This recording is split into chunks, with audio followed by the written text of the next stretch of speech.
Bonjour et bienvenue dans la saison 2 de Métamorphose, le podcast qui éveille la conscience. Je suis Anne Guéquier, fondatrice du magazine Féminin Bio, auteure et éditrice de projets engagés pour un nouveau monde. Chaque lundi, dès 7h, nous partons ensemble à la découverte d'un sujet lumineux avec une personnalité qui porte une voix d'éveil des consciences.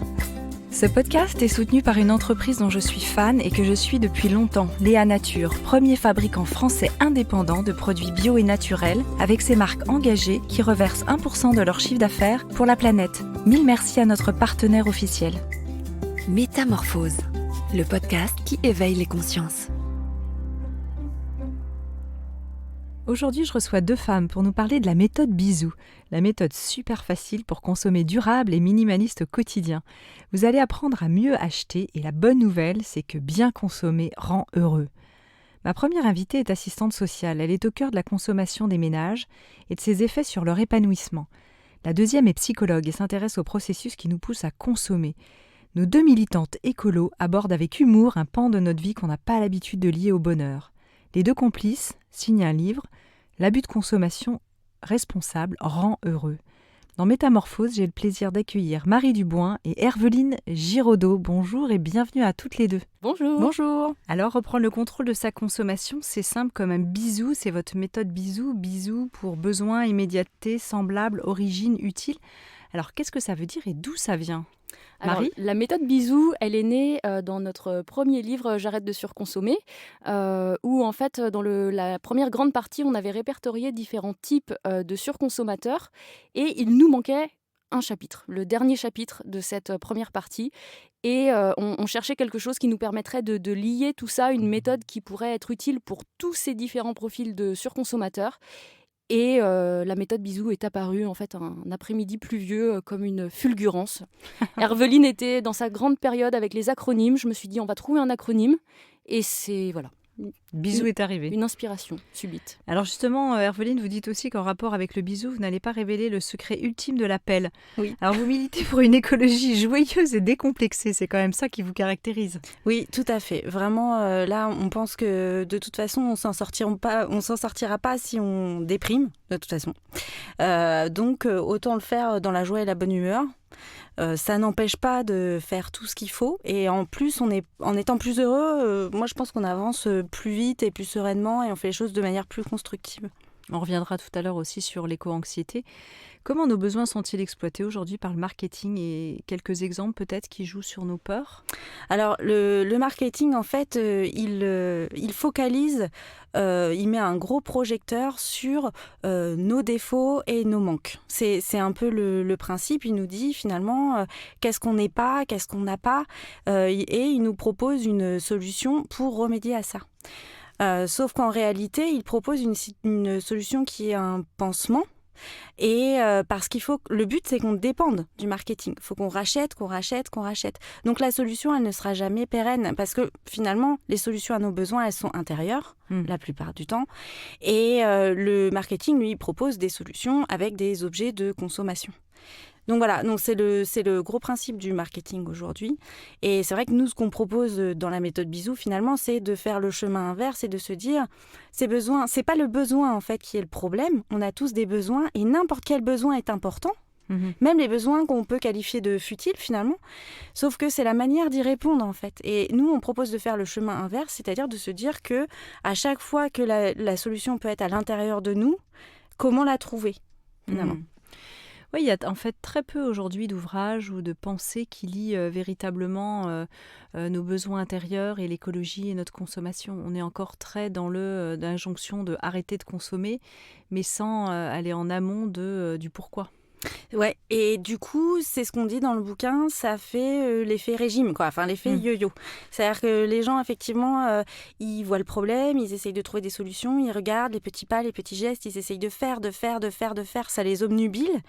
Et du coup, à un moment, il y a un gros craquage parce que finalement, la vie, si on passe sa vie à se dire « je ne fais pas assez, je ne fais pas assez bien, je ne suis pas assez bien, je ne vais pas assez loin », on ne peut pas avancer comme ça sans bonheur. C'est culpabilisant. Oui, c'est qu'on s'auto... Mais alors, nous, on a pris le parti de culpabiliser personne, mais en fait, la pire personne qui se culpabilise, c'est soi-même. Donc voilà, donc on essaye de sortir, nous, de cette spirale-là et de couper l'effet yo-yo en finalement proposant des solutions en amont, avant que le besoin irrépressible, que l'envie irrépressible d'acheter ne se pointe, quoi, finalement. Et ça, c'est lié à notre rapport au temps et à l'immédiateté. Marie ? Oui, on fait le parallèle entre le jeu du marketing qui est de nous faire acheter le plus vite possible. Les promotions sont toujours jusqu'à ce soir, jusqu'à demain, dans un temps très limité. Voilà, le but des magasins est de nous faire acheter toujours le plus vite possible. Et nous, on met ça en perspective dans notre livre avec tout le reste, en fait. C'est-à-dire que toute notre vie est gérée par l'immédiateté. On est pressé comme des citrons, que ce soit dans le milieu du travail. On fait plein d'activités bénévoles, culturelles, sportives. On est tout le temps en train de courir, en fait. Du coup, ça nous paraît tout à fait normal, cette urgence, cette sensation d'urgence. Et en fait, on n'y prête plus attention quand ça vient du marketing. Sauf que dans l'urgence, dans l'immédiateté, ça nous empêche de penser. Voilà. Et de construire un raisonnement, en fait. Oui, c'est ça. Alors, nos achats répondent souvent à une logique psycho-affective, de dépenses plutôt qu'à nos vraies valeurs. Et ce décalage, vous le dites dans votre livre, crée un mal-être. Alors que vous dites, en réalignant nos caddies à nos idéaux, on gagne en authenticité et en paix intérieure, c'est ça ? Oui, complètement. Et on gagne en confiance en nous, on gagne en fierté et on gagne en esprit critique. On apprend qu'on est capable, en fait, de prendre nos propres décisions. On gagne en pouvoir, en fait, quelque part. On retrouve notre pouvoir. On se rend compte dans les expériences qu'on a des personnes qui nous suivent depuis longtemps que le pouvoir a été repris par la consommation. C'est-à-dire, je choisis à qui je donne mon argent. Je projette, en fait, ma vision du monde avec mon porte-monnaie et ça nous apprend à faire nos propres choix, à décrypter, à être critique par rapport à tout ce qu'on reçoit, voilà, à ne plus recevoir tout la gueule ouverte, j'ai envie de dire, des médias, des infos, etc. Ça nous apprend à nous décaler et en fait, ça nous apporte énormément de bonheur et d'estime de nous. Oui, quand tu dis la gueule ouverte, c'est vraiment cette image qui m'est venue on est comme un espèce de déversoir à tout ce qui est junk quelque part, enfin voilà. Oui. Même les informations, enfin voilà, tout, les réseaux sociaux, les informations, on ingurgite une quantité mais pharaonique d'informations, de données, d'injonctions, D'angoisse. D'angoisse, ouais, d'anxiété, c'est ça. En fait, on n'est pas capable de digérer tout ça. Ça fait beaucoup pour un même cerveau, Ça fait beaucoup pour un même cerveau. Et c'est vrai que nous, notre credo, un petit peu avec Marie, c'est l'esprit critique. Vraiment, tu l'as dit, c'est vraiment de laisser les gens développer leur esprit critique. Alors finalement, c'est vrai que du coup, les petits pas, les petits gestes, etc., dans ce livre-là, on n'en donne pas tant que ça. Oui. Parce que notre but, c'est plutôt que les gens trouvent leur solution. C'est plutôt de les mener vers le chemin où ils trouveront leur propre solution, parce que leur solution, leur vérité n'est pas celle du voisin et encore moins la nôtre. Et ça, il faut vraiment accepter qu'il n'y a pas une pensée unique. C'est vraiment, notre but, c'est l'anti-pensée unique, en fait. Y compris dans l'écologie. Je veux dire, dans l'écologie comme partout, la pensée unique tue le raisonnement. Bien sûr. Je vais parler d'un autre livre qui est celui de Sébastien Boller sur le bug humain. En fait, il parle de notre cerveau, en fait, qui bug justement au niveau de la consommation, et que quelque part il y a quelque chose de presque de physiologique, en fait, dans cette frénésie quelque part, qui est lié aussi à nos modes de survie. Alors comment est-ce qu'on peut aller contre ça quelque part, ou accompagner la prise de conscience ? Moi, je dirais que vraiment, il y a un moment où il faut se poser. Il faut vraiment se poser, quoi. Oui. Se poser et dire stop. Enfin, c'est un peu, je dirais pas sortir de son propre corps, sortir de son propre esprit, mais regarder un petit peu, avoir un regard extérieur sur la manière dont on fonctionne, la manière dont on se sent obligé de fonctionner comme ça. Parce que c'est ça, les gens, et nous-mêmes avant, on pensait qu'on était obligé de fonctionner comme ça, selon toutes ces normes sociales, l'image qu'on renvoie, l'image que la société veut avoir de nous, qu'est-ce que c'est qu'un bon parent, qu'est-ce que c'est qu'une bonne épouse, j'allais dire, enfin voilà, il y a toutes ces images-là, et du coup, ça nous amène à faire tout un tas de gestes, d'actions, de pensées, qui nous bouffent complètement notre temps, notre quotidien, notre argent, notre bonheur, notre esprit critique, notre liberté. Et je crois qu'à un moment, il faut se poser et se dire pour chaque truc, pourquoi ? Qu'est-ce que ça m'apporte ? Est-ce que ça m'apporte vraiment quelque chose ? Qu'est-ce qui se passe si je le fais pas ? Et toujours pareil, comment assouvir ce besoin parce que on parlait de besoins vraiment primaires, primitifs, Oui. comme le besoin d'être en groupe, quoi, d'être reconnu, d'être de quelqu'un qui est un paria. Oui. C'est pas possible, quoi. Donc on a besoin d'être en groupe, on a besoin d'être aimé, on a besoin d'affection, etc. Et c'est plus reconnaître nos besoins. Ok, ils sont là. On va pas. Le but, c'est pas de gommer les besoins. Le but, c'est de savoir les voir déjà, les repérer et pouvoir les accueillir et les assouvir d'une autre façon que par un acte d'achat, tout simplement. C'est ça, mais lui, ce qu'il dit, c'est que ce petit organe qu'on a dans le cerveau, en fait, qui nous pousse en fait, à obtenir la récompense, qu'en fait, nous sommes presque programmés pour recevoir cette récompense. Et je le cite, et j'aimerais bien que vous réagissiez là-dessus, il dit « L'homme s'est bien imposé comme le mammifère dominant de la planète et réclame toujours plus de récompenses pour son action. Tel un drogué, il ne peut se discipliner sa tendance à l'excès. À aucun moment, il ne cherche à se limiter. Hier, notre cerveau était notre allié pour la survie. Il nous a fait triompher d'une forme d'asservissement de la nature. Aujourd'hui, il est en passe de devenir notre pire ennemi. Alors c'est quand même... C'est quelque chose... moi, ça me parle. Oui. Ça me parle. Ça me fait penser, par exemple, aux réseaux sociaux, avec cette petite dopamine, là, aux jeux vidéo, là. Les jeux vidéo, les notifications, les trucs. C'est toujours la reconnaissance, c'est toujours assouvir le plaisir immédiat. Je pense que ça peut se déconstruire, en fait. Et puis surtout, le plaisir est addictif, certes, mais il existe d'autres formes de plaisir. Je veux dire, la démarche qu'on fait, elle procure du plaisir. Et c'est aussi de la dopamine. Et c'est aussi une énorme récompense, en fait. C'est juste pas le même type de plaisir. C'est mettre le curseur ailleurs. Hein. C'est changer le boîtier, en fait. C'est le curseur, il est toujours sur le plaisir. Enfin, je sais pas pour toi, mais moi, je suis toujours dans la recherche du plaisir. Après, c'est plus les mêmes. Voilà. Le titre de votre livre, L'abus de consommation responsable rend heureux, est un peu en forme de provocation. Hein, c'est ça ? Qu'est-ce que vous cherchiez à travers ce titre ? Bon, je pense que ce titre, déjà, il est un petit peu à notre image. Hein. C'est un livre où on parle beaucoup de nous, où on a beaucoup d'autodérision, où on raconte un peu... C'est très cash, décomplexé. Voilà, décomplexé, voilà, il y a beaucoup d'humour. Et je pense que c'était un clin d'œil, hein, l'abus d'alcool est dangereux pour la santé. C'était un petit clin d'œil humoristique. Ouais, voilà. C'était surtout le clin d'œil humoristique. C'est vrai qu'après, on a eu des remarques depuis la sortie du livre concernant ce titre. L'abus, aucun abus, aucun abus n'est bon. Consommation est responsable. Est-ce que ça va être finalement un livre qui va faire l'éloge du développement durable, justement, la croissance verte ou quelque chose, alors que c'est absolument complètement l'inverse. Mais alors ça, c'est très nous. C'est vraiment très nous. C'est-à-dire qu'on a tellement trouvé ça drôle que on n'a pas anticipé. Donc voilà. Et alors, samplons, comment lutter contre l'éco-anxiété ? On en parlait tout à l'heure. Et être ni dans le déni, ni dans la psychose. C'est pas facile parce qu'on passe plus ou moins par cette étape. Oui, on passe... Il y a beaucoup de personnes qui passent par cette étape. Vous êtes passée par là vous-même ? Alors, Herveline, oui, moi, non. Donc, moi oui, je suis passée par l'éco-anxiété en 2012. J'ai eu un énorme pic d'éco-anxiété. Et là, je peux dire, de temps en temps, je te le dis, hein, de temps en temps, ça revient, ça revient, enfin voilà. De temps en temps, j'ai un petit peu de mal avec ça. Après, moi, la solution que j'ai trouvée, c'est d'être dans l'action, parce que finalement, militer, c'est un petit peu être dans l'action.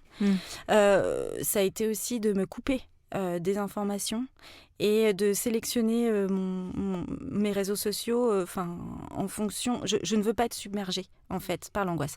Moi, je sais très bien ce qui arrive, les incendies en Australie. Enfin, voilà, je sais très bien ce qui arrive. Je suis pas... il suffit de 3 petits mots pour savoir ce qui se passe, mais j'ai pas besoin d'en lire des tonnes et des tonnes. Et de voir toutes ces images, etc. Et de me complaire là-dedans parce que je sais que moi, je suis absorbée là comme un trou noir par cette angoisse-là. Je me dis, oulala, dans quel monde j'ai jeté mes enfants, parce que moi, c'est surtout comme ça que ça se traduit. C'est mes enfants, je me dis, je culpabilise énormément en fait. Voilà. Ils ont quel âge aujourd'hui ? Ils ont 8 et 10 ans.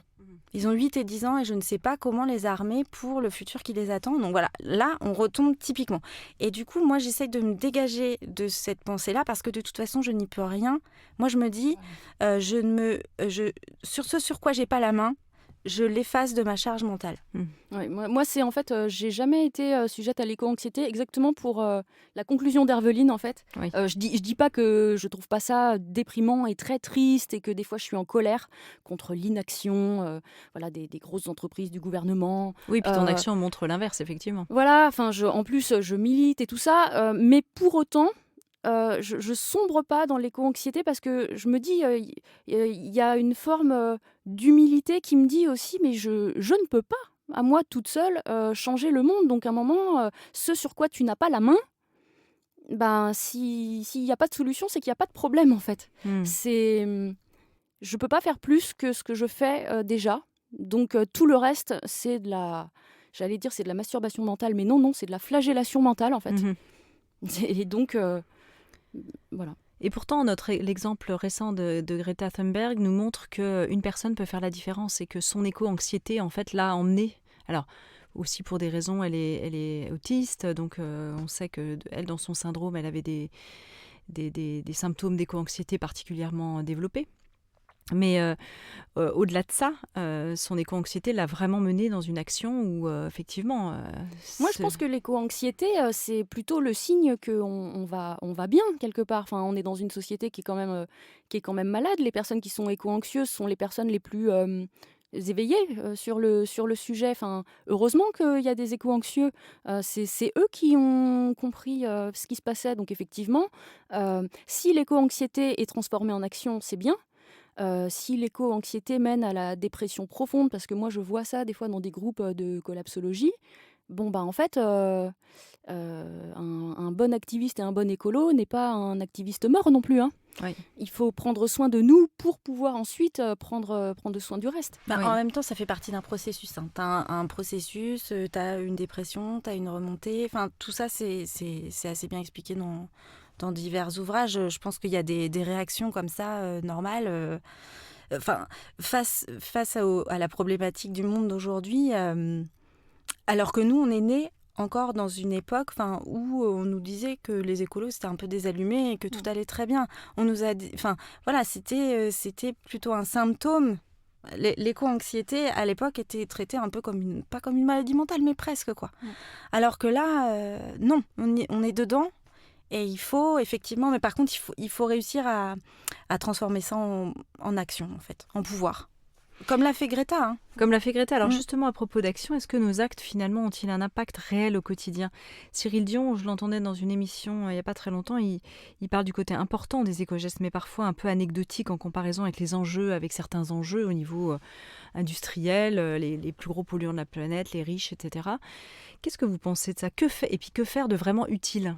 Moi, je pense que Marie. les petits gestes, il ne faut pas les reléguer. Ouais. Je pense que la majorité des gens entrent dans la démarche par les petits gestes. Nous, on l'a vraiment vu avec notre groupe gestion budgétaire, entraide et minimalisme, où les gens viennent pour trouver des astuces, faire des économies, et puis des astuces, je ne sais pas, de ménage naturel, etc. Et ensuite, il y a une vraie remise en question qui arrive. Et je pense que, voilà, on ne peut pas renier les petits gestes. Pour ça, c'est la porte d'entrée. Et après, ça me fait penser, par exemple, au deuxième ouvrage de la famille Zéro Déchet. Ils ont fait un premier sur tout le zéro déchet dans la maison, dans la cuisine, dans la salle de bain, etc. Dans le deuxième, ils vont plus loin. Ils se questionnent sur leur travail, sur notre emploi, notre travail, notre rapport au travail, sur les transports, sur l'habitation, sur là où on place notre argent. En fait, on n'a jamais fini. Hein. On peut toujours aller... On peut toujours aller loin, donc après ça c'est pour la démarche individuelle, et puis après il y a toujours aussi les démarches collectives, les associations, les actions. Et puis finalement, les industriels et les politiques, qu'est-ce qu'il faut en attendre ? Oui. Sincèrement, rien. Si, quand on voit ce qui se passe en Australie et les propos du Premier ministre, je veux dire, voilà, on en est là. Voilà, on a choisi nos dirigeants, hein, on a choisi notre économie, on a choisi le monde dans lequel on vit, mais maintenant, on est des millions. Voilà. Et puis soit on s'assoit par terre et on pleure, ou soit on essaye de bouger les choses à un niveau individuel, c'est mieux que rien. Enfin, c'est mieux que rien. Mais se reposer sur les politiques et la bonne volonté des industriels, je vois pas en quoi ça peut être plus... en quoi ça peut avoir plus d'effet que les éco-gestes, étant donné que ça n'arrivera pas. Enfin, il ne disait pas que c'était inutile, hein, mais il disait que si on veut vraiment maintenant avoir un impact fort et que ça s'accélère quand même de manière assez dramatique, voilà, c'était plutôt dans ce sens-là. Tout à fait. Ouais. Mais après, il faut vraiment... Moi, je pense aussi qu'il faut différents types de militantisme qui se complètent. C'est-à-dire que nous, on est plus sur le militantisme. On va essayer d'entraîner les gens qui sont loin, les gens qui ont un quotidien difficile et l'écologie, c'est un peu le cadet de leurs soucis et on les comprend. Voilà. Et puis, il va y avoir des gens, Cyril Dion, par exemple, qui va être plus fédérateur à un autre niveau, un niveau un peu plus élevé... Voilà, de la sphère politique, etc., etc. Il faut de tout parce qu'on a besoin de toutes les forces et de toutes les zones de génie finalement. Parce qu'on n'a pas les mêmes zones de génie chacun. Ah ouais. Et il faut que tout le monde aille finalement dans le même sens. Comment allier consommation, plaisir, bien-être, organisation et fluidité ? C'est pas toujours évident dans le quotidien. Alors déjà, rien que la question, elle est angoissante. Pardon. Pourquoi tu dis ça, par exemple ? Parce que quand j'entends cette question, ça me fait... dans ma tête, ça s'allume le warning. Comment être une femme parfaite aujourd'hui ? Non, mais c'est ce que vous proposez quand même dans votre guide. C'est-à-dire que justement, vous proposez une forme de décroissance, n'ayons pas peur des mots, en consommant mieux, en choisissant ces objets et qui se fait dans la fluidité. C'est-à-dire, comme vous le disiez tout à l'heure, c'est décomplexé, on se flagelle pas, on s'auto-flagelle pas. En même temps, vous êtes maman. Donc, dans la vie du quotidien, vous avez des repas à préparer, vous n'êtes pas seule, isolée. Donc, il faut concilier tout ça. Donc, j'ai beau dire la mère parfaite est une connasse, je suis d'accord.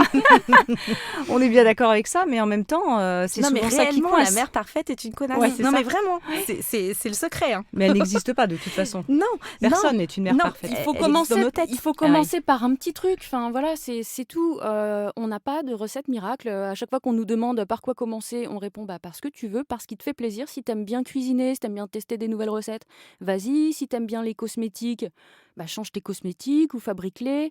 Et voilà, c'est pour que ce soit fluide, il faut que ça se fasse petit à petit, en suivant son plaisir. Mais par exemple, vous, dans votre quotidien, qu'est-ce que ça a changé dans vos témoignages ? Ça peut être intéressant. Déjà, moi, je me suis lâché la grappe. Déjà, je me suis auto-lâché la grappe avec tous les trucs angoissants de être maman, avoir un salaire, gagner sa vie, etc.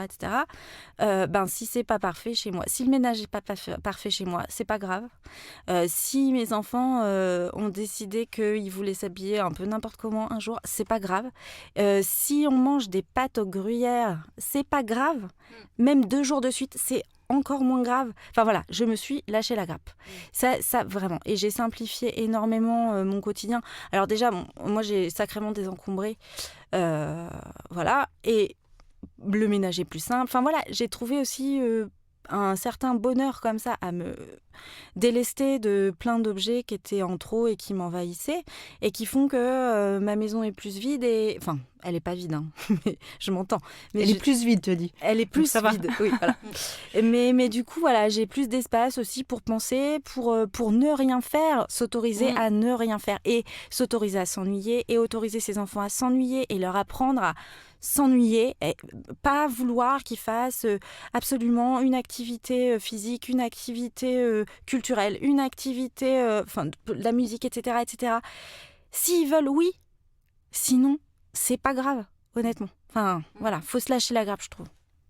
Oui, je crois que c'est ça le secret. Hein. C'est vraiment arrêter avec cette culpabilité. Hein. Ouais, alors il y a plein de gens qui se lâchent la grappe, ils se lâchent tellement la grappe qu'ils font rien pour l'environnement, ils font 0 éco-geste. Donc là, on parle aussi, si on veut s'adresser à des gens qui ont besoin de se mettre un peu en chemin, il faut à un moment donné se mettre un tout petit coup de pied aux fesses et il faut à la fois se lâcher la grappe sur des exigences de la mère parfaite et en même temps, il faut quand même se mettre en chemin si on veut... C'est une curiosité en fait à avoir. Que les gens commencent par ce qui leur fait plaisir. Moi, par exemple, j'ai beaucoup commencé par les cosmétiques parce que j'aimais bien.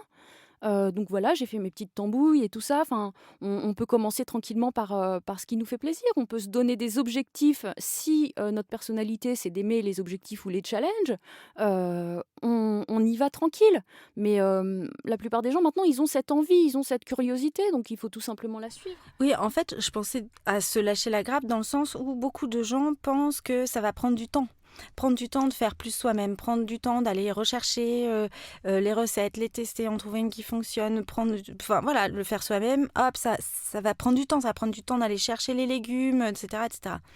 Et donc quand je dis se lâcher la grappe, c'est aussi toiletter un peu le quotidien de tout ce qu'on s'impose, et on arrive avec comment dire, du rien, et là on se dit, oui, j'ai le temps. J'ai la curiosité. Comme on dit dans le livre, hein, il y a tellement de choses chronophages qu'on peut virer de notre quotidien. Moi, la dernière fois, oui, j'étais dans une conférence, je m'en remets pas. Un jeune homme qui me dit ma copine et moi, on rentre tard du travail, on n'a pas le temps de se faire à manger, alors on achète des plats préparés. Mais je me suis dit, mais à quel moment on n'a plus le temps de passer un quart d'heure à se préparer un repas. Ah bah ils se sont lâchés la grappe. À Ils se disent éplucher on des va pas se légumes. faire Non, chier. C'est pas ça. Moi, je non. crois pas, vraiment. Hein. Au contraire même. Ouais. Je pense qu'ils sont au contraire trop pressurisés dans leur quotidien. Ils sont comme un hamster dans une roue et ils voient... Ils sont tellement fatigués de leur journée de travail qu'ils rentrent, ils n'ont qu'une envie, c'est de se jeter sur le canapé sur Netflix et d'attraper... voilà. Mais à un moment, on n'a pas de solution miracle. Hein. Moi, je ne peux pas leur rajouter une demi-heure de plus dans leur journée. Je ne peux pas faire ça. C'est à eux de voir. Il y a plein de... On disait dans le livre aussi des activités qu'on fait qui ne nous ressourcent pas. Tout ce scroll infini sur les réseaux sociaux ou regarder les infos pendant des heures ou les séries, etc., ça ne nous ressource pas. Oui, et puis c'est ça, c'est le ressourcement. En fait les gens qui rentrent tard du boulot et qui s'ouvrent un plat préparé parce qu'ils n'ont pas le temps, c'est vraiment symptomatique. Moi, je suis assez d'accord avec toi. Des gens qui sont complètement sous pression et qui n'arrivent pas à remplir, moi je dis ça à mes enfants, à remplir leur tasse. Enfin voilà, l'image est là, quoi, à remplir leur tasse. Et je pense que moi actuellement, je suis maman solo, donc je cumule mon job à temps plein et mes enfants et voilà et tout ça. Et on arrive quand même. Alors je dis pas que le quotidien est simple tout le temps, mais je ne ressens plus au quotidien cette pression au point d'avoir l'instinct d'aller acheter du tout fait. Mais beaucoup plus qu'à certaines époques de ma vie où j'avais le soutien de mon mari, où on était 4, etc.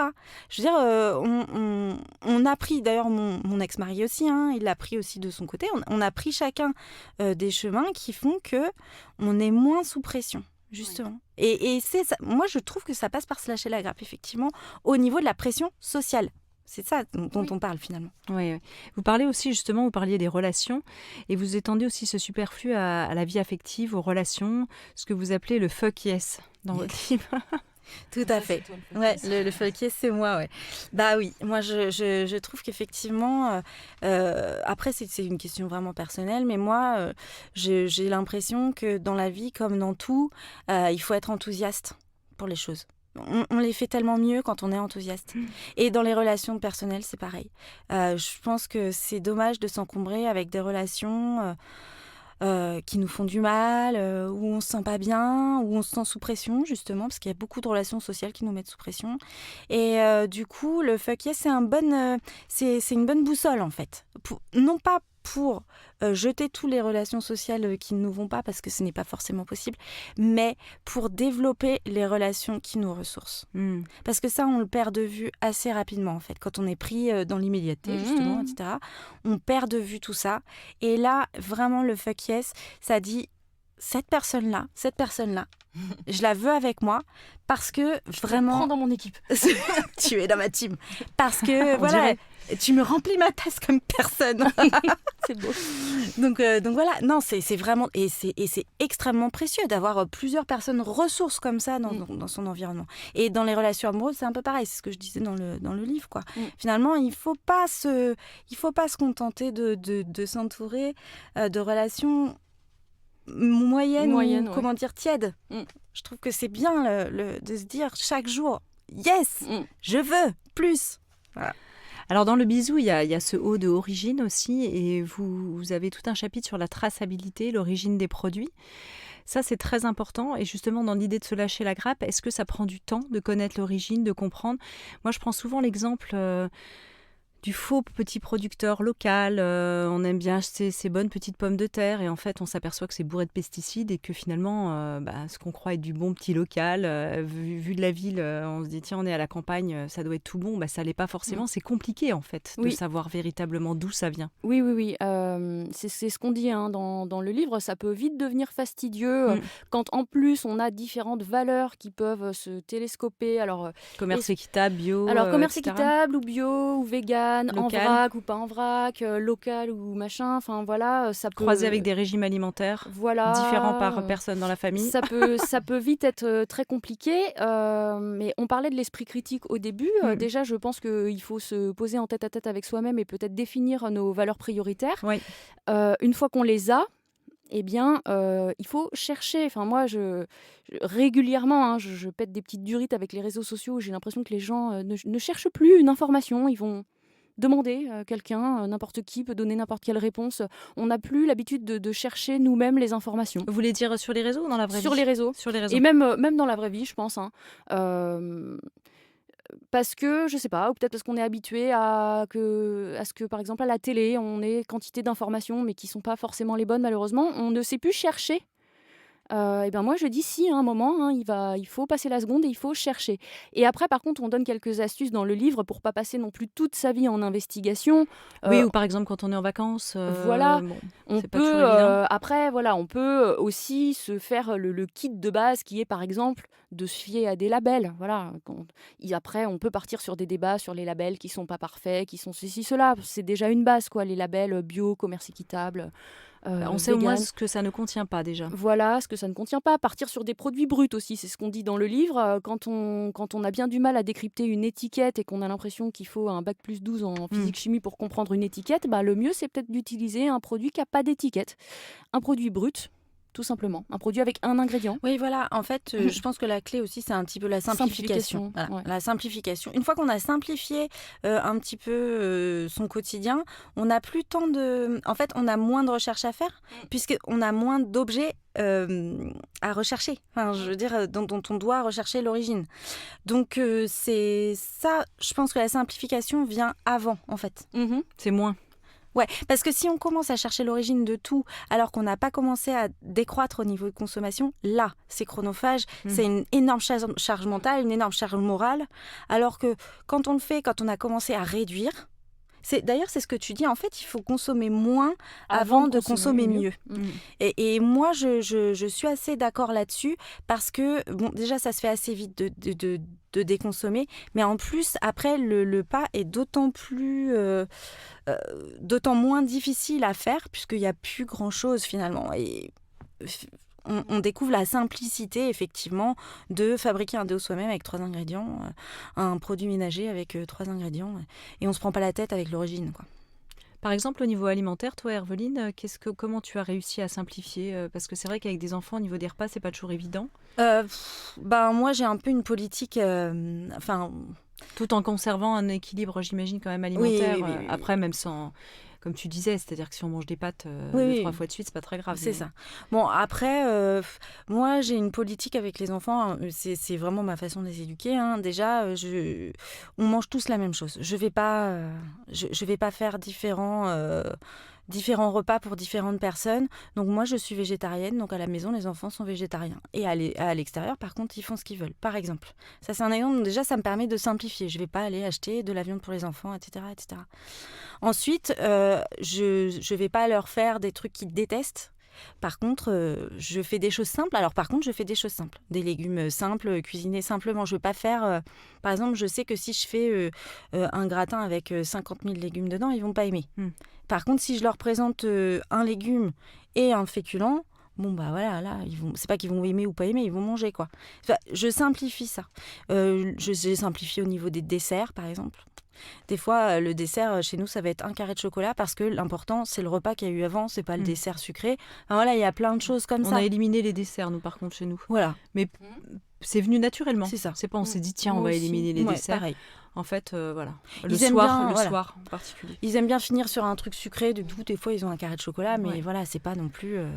On fait, souvent, moi, je fais à manger pour 2 jours aussi. Ça faire à manger pour 2 jours. Faire des plus gros repas congelés. Faire cuisiner en plus petite quantité aussi. Cuisiner en plus petite quantité, ça me permet aussi de ne pas avoir de reste et de pas jeter et de pas... Parce que moi, mes enfants, ou même moi d'ailleurs, j'aime pas... Manger 2 fois la même chose, oui. 3 fois, 4 fois, ça m'emmerde un petit peu. Et puis après, c'est réchauffé plusieurs fois. C'est réchauffé plusieurs fois, tout ça. Donc, du coup, je fais en plus petite quantité. Mais par contre, je peux faire du batch cooking. Batch cooking, voilà. C'est très tendance, cooking, effectivement. Et ça, c'est sympa parce que je fais en petite quantité, mais plusieurs trucs à la fois. Et ça me fait quasiment ma semaine. Et voilà, c'est bon. C'est vrai qu'on voit que le gaspillage alimentaire a un impact énorme sur la planète. Je crois que c'est ce serait un tiers des gaz à effet de serre. En impact. Enfin, j'ai lu le chiffre, ça m'a paru mais vraiment monstrueux. Moi, je me rends compte que je gâche encore, c'est-à-dire que je mets au frigo, je ne jette rien, mais par contre, parfois, ça moisit dans le frigo. Alors, comment est-ce qu'on peut faire pour mieux s'organiser, pour être plus au taquet là-dessus ? Nous, dans le groupe, dès le début de notre démarche, on est beaucoup sur la question des menus, en fait. C'est-à-dire faire un menu à partir de ce qu'on a déjà en stock. Élaborer son menu, élaborer sa liste des courses en fonction de son menu, et n'acheter que ce qui manque. Donc il faut être quand même bien organisé par rapport à ça. Tout à l'heure, je parlais d'organisation, il faut quand même être assez... Oui, il y a quand même quelques petites choses où je pense qu'il faut être... Sauf que c'est une organisation à choper au début. Ouais, c'est ça. Ouais. Mais en fait, après, ça devient... D'abord, il y a une partie qui devient naturelle. Et puis ensuite, après, une fois que c'est bien rodé, on peut faire des écarts, des trucs... On voit, de toute façon. Quand on a pris le truc de faire avec ce qu'il y a, même si on veut dévier de ce qu'on a prévu, ça pose pas trop de problèmes, en fait. Ouais, vous arrivez à réajuster facilement. Vous parlez aussi beaucoup de la notion d'utilité dans votre livre, qui n'est pas la même pour tous. Qu'est-ce qui est un progrès et qu'est-ce qui finalement ne l'est pas ? Et du coup, on a vraiment du mal à se passer.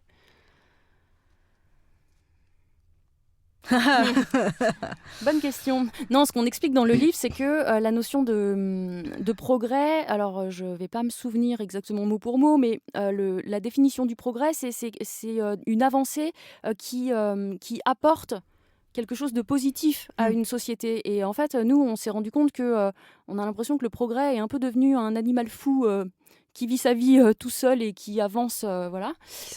Qui s'est emballé. Ouais. Et qui propose toute une série d'objets inutiles, finalement. Voilà, et qui n'a plus pour but le bien-être des gens, le bien-être de tout le monde dans la société, qui a son propre but à lui-même.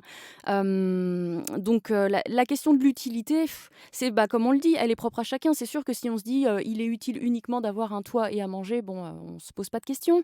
On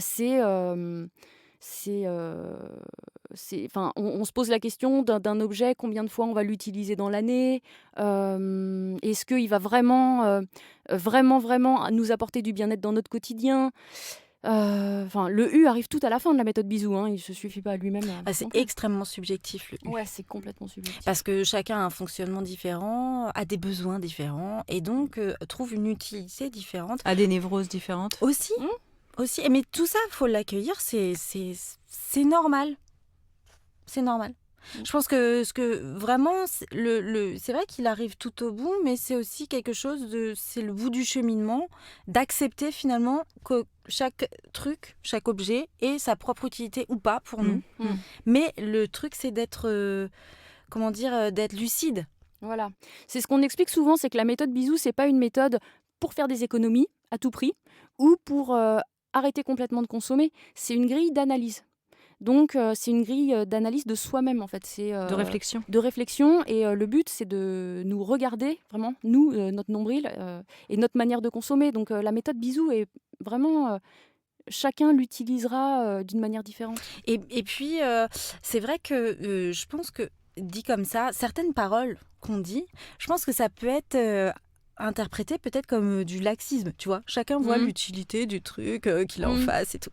Mais non, en fait, parce que quand on la voit dans sa globalité, nous, ce qui nous intéresse, c'est précisément l'esprit critique. Donc tout ce qu'on a dit, se lâcher la grappe, chacun trouve son utilité, tous les besoins sont intéressants, c'est dans le contexte de l'esprit critique, pas dans le contexte pardon, de je bouffe tout ce que la société me fait ingurgiter et me fait croire que ça c'est utile, que j'ai ce besoin-là et que je me lâche la grappe, donc je prends des plats préparés. C'est pas du tout ça. En fait, c'est vraiment l'esprit critique qui va venir mettre tout le puzzle, faire assembler. Voilà. J'ai du mal à mettre mes mots dans le bon ordre. C'est redévelopper son esprit critique et avoir cette conscience par rapport à cet esprit critique de qu'est-ce que je veux vraiment, quoi. Oui. Qu'est-ce qui me nourrit profondément de l'intérieur et qu'est-ce qui est vraiment plutôt un plaisir immédiat et qui nourrit une forme d'addiction ou de névrose mais qui ne me satisfait pas au bout du compte. C'est ça. Exactement ça. Moi, je suis allée en vacances à Cuba il y a quelques temps. Il y a quasiment pas d'accès Internet, on ne peut rien acheter, il n'y a rien. C'est une dictature communiste, donc on ne peut pas... il n'y a aucune entreprise. Donc les gens dansent, chantent. Et en même temps, il y a zéro tentation.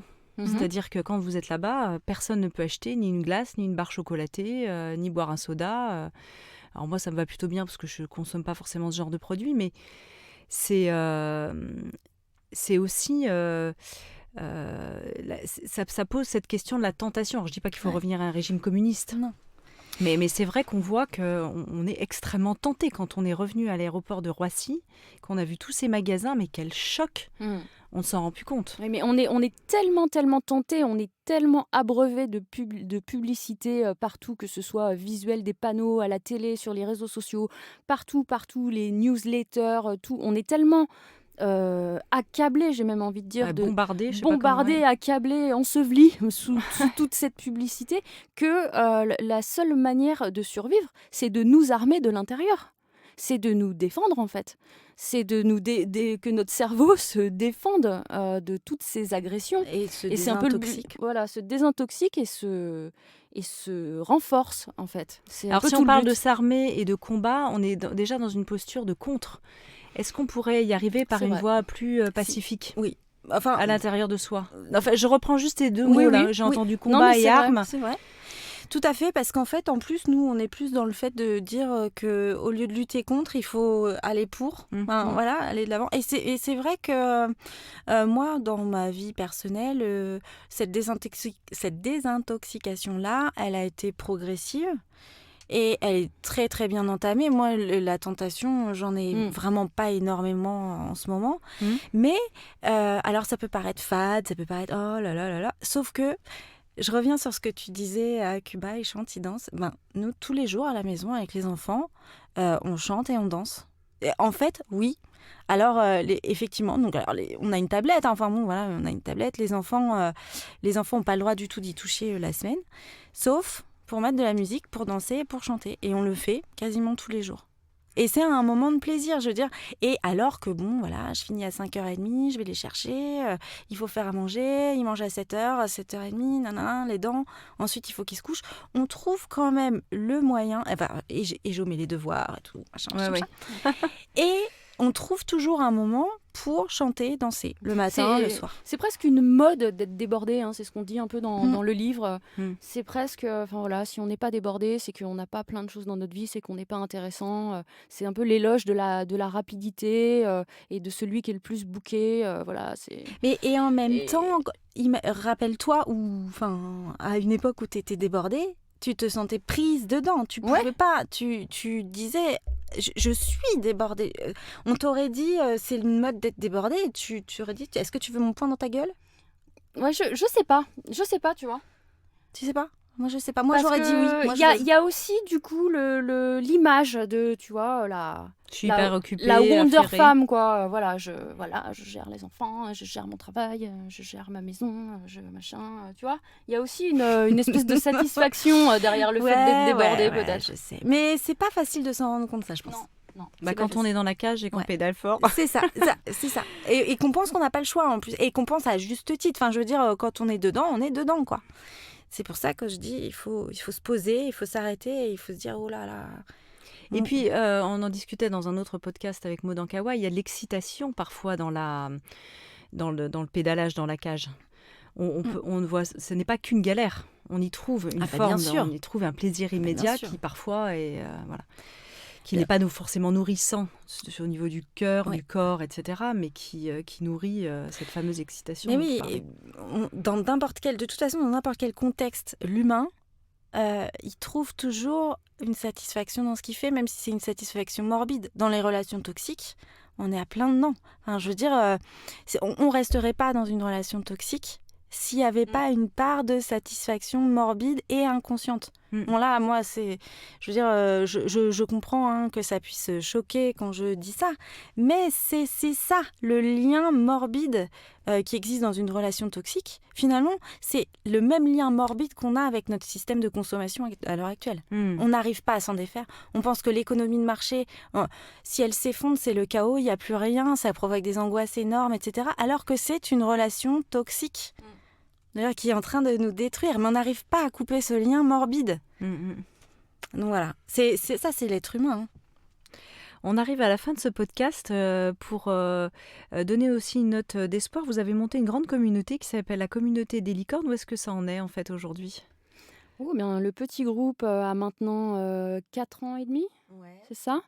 Et il compte plus de 160 000 membres, notre groupe gestion budgétaire, entraide et minimalisme sur Facebook, qu'on a monté toutes les deux au début. Oui.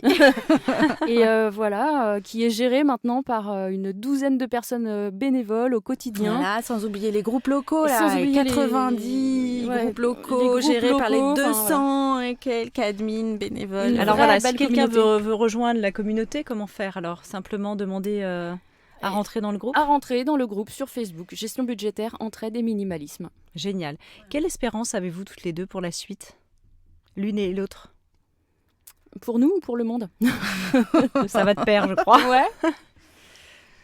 Je sais pas, moi, j'évite... Qu'est-ce qui vous porte aujourd'hui comme espérance, comme espoir ? Moi, je sais pas. Moi, j'évite de me projeter dans des espoirs parce que je pense qu'il faut avancer. De toute façon, et avancer dans la joie. C'est une forme d'espérance. Oui, alors je sais pas quoi te dire en fait là-dessus. Moi, je me dis, j'ai envie d'avoir une vie la plus heureuse possible dans ce contexte-là et de faire tout pour que ce soit aligné avec mes propres valeurs, y compris pour transmettre les choses à mes enfants, les choses que je trouve importantes à transmettre à mes enfants. Mais j'évite de me projeter parce que sinon je tombe un petit peu dans les coups anxiété. Oui, ça on l'a compris tout à l'heure, Herveline. Non, moi c'est pareil en fait, je me projette pas, mais parce que je sais pas en fait, parce que j'ai l'impression que tout ça est un gros pari, même l'éco-anxiété, tout ça, on sait pas trop comment ça va se passer, quand, comment, etc. Donc, puis si on n'est pas ancré dans le présent, comment on va changer les choses en fait? Donc moi mon but c'est de m'ancrer dans le présent, de continuer comme ça. Enfin voilà, ma vie est bien transformée, je m'aligne de plus en plus. Eh bien, je veux juste continuer comme ça. Parfait. Eh ben, merci pour cette conclusion.